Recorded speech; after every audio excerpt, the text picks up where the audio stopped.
In this video, I'm going to talk about my top indie comic picks for New Comic Book Day, July 27th. I've got a good top 10 picks for you guys this week. See the background's changing a little bit. I've been working on getting a wall of bookshelves set up here, so I missed doing the FOC video this week, but should be back on track after this. So hopefully regular videos coming for you soon. Working on setting up some interviews for August as well. 2 confirmed so far, so be on the lookout for news about those.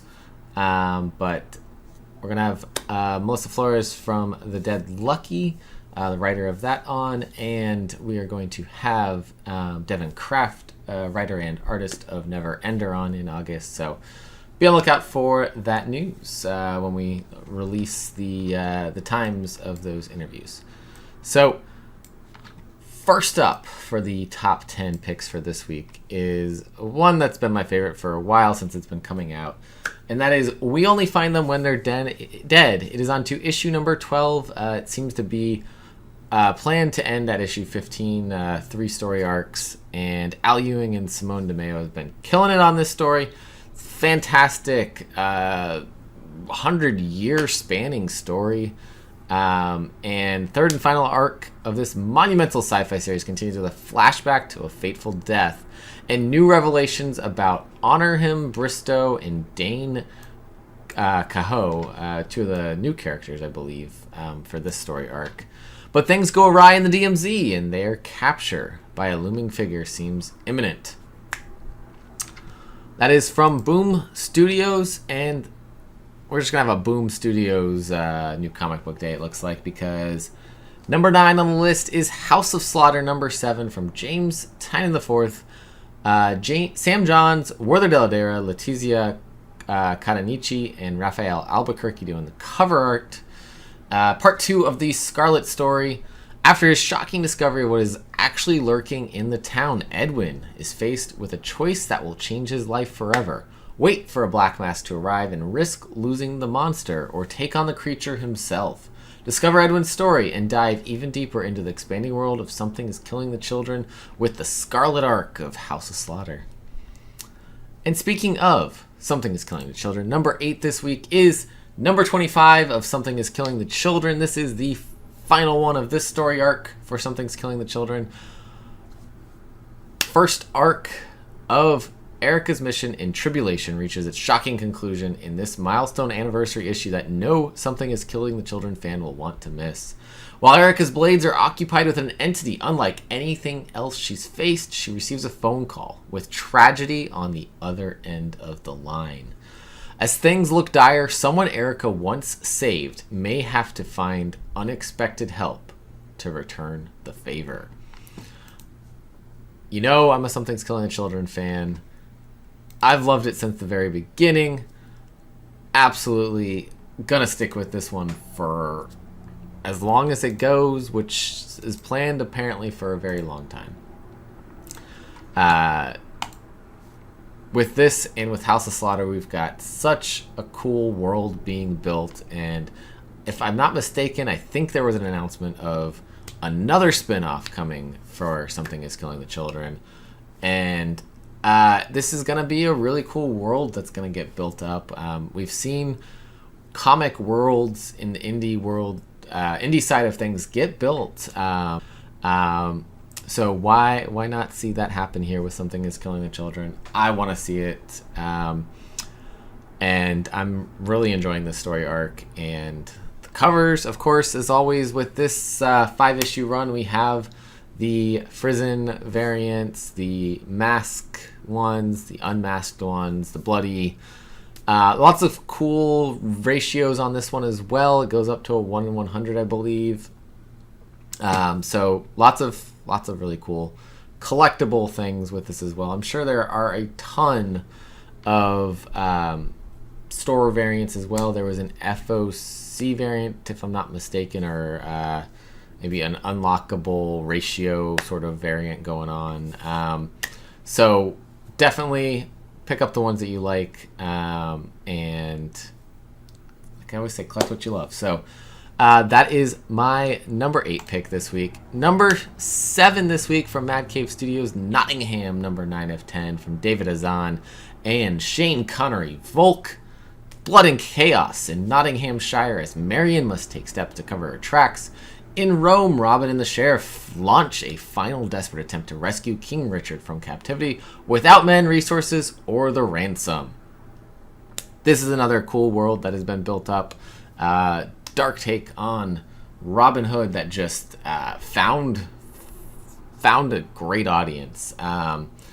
And it's got a great creative team. David Azan, Shane Connery, Volk are killing it on this book. I hope they get to keep telling this story a little bit and find the right place to end the story. I don't think this story arc is going to be the end of it. We'll see.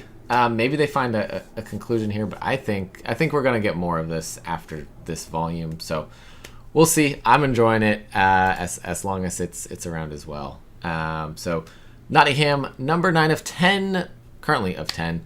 From Mad Cave Studios is the number 7 pick this week. Number 6, going over to Black Box Comics, one that I really don't have a lot of books from, and that is one called Ninja Kaiden. Issue number 1 from Eric Palicki and Lucas Meyer. Not even a lifetime of martial arts training and years as an elite soldier could prepare Yuki Snow for this newest challenge, CEO of his deceased father's company.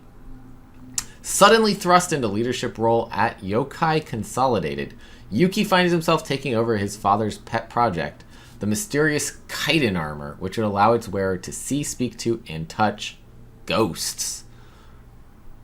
Right? Super cool concept.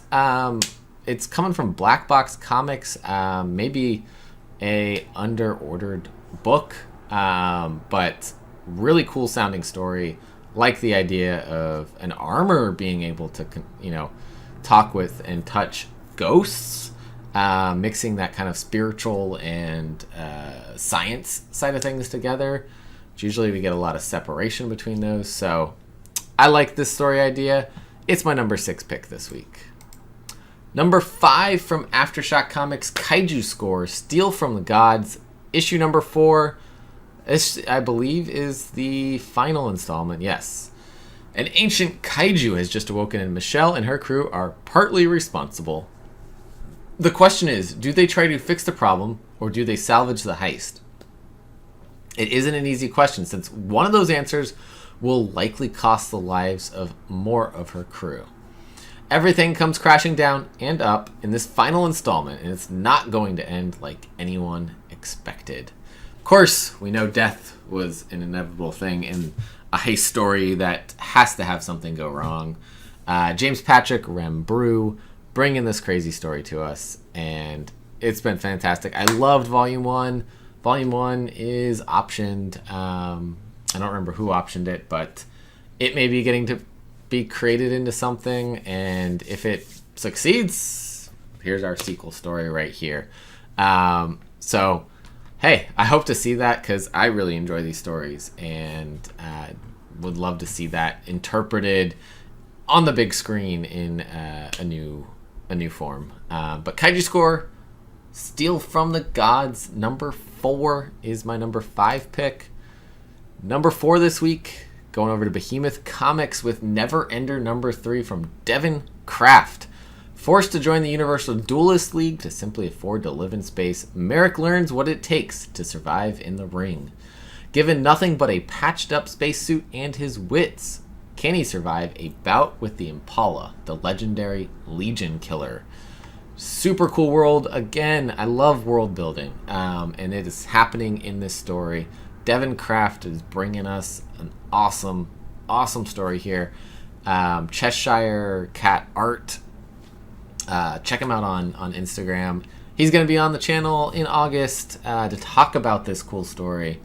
And I'm so excited because it's just a fun sci-fi story that we got going on here.